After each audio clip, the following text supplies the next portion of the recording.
Okay, let's try it again. Breathe, Chuck. And I mean that. I need to breathe to calm myself a little. Hey guys, I hope you're well. Thank God I don't have the giggles today. This is an intro to a new series I'm doing.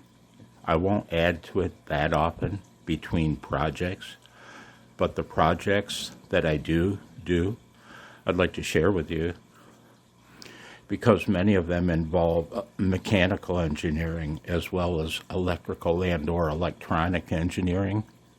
And this aquarium, this is a project to add water, RO water, from my RO system under my kitchen sink to the system when it detects a low level condition.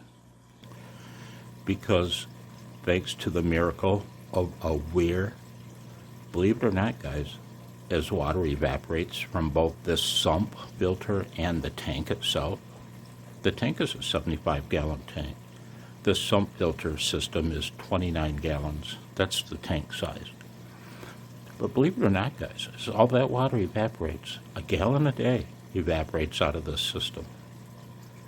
The water level in the tank doesn't change because of the weir.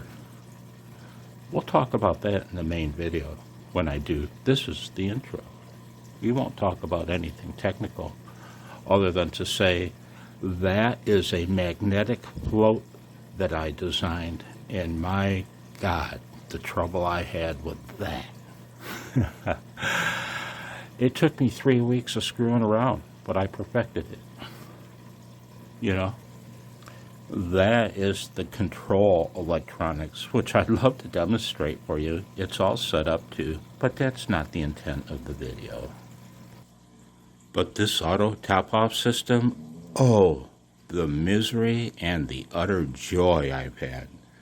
The electronics was easy. Very few surprises there. Couple, though. And the float. Works beautiful. I no longer have to add a gallon a day of RO water to it. I hope you're well. I hope you watch the video series. It'll probably be only 2 parts, the mechanical and the electronic. And hang on. Blitzy, say I love you. Say I'll see you later.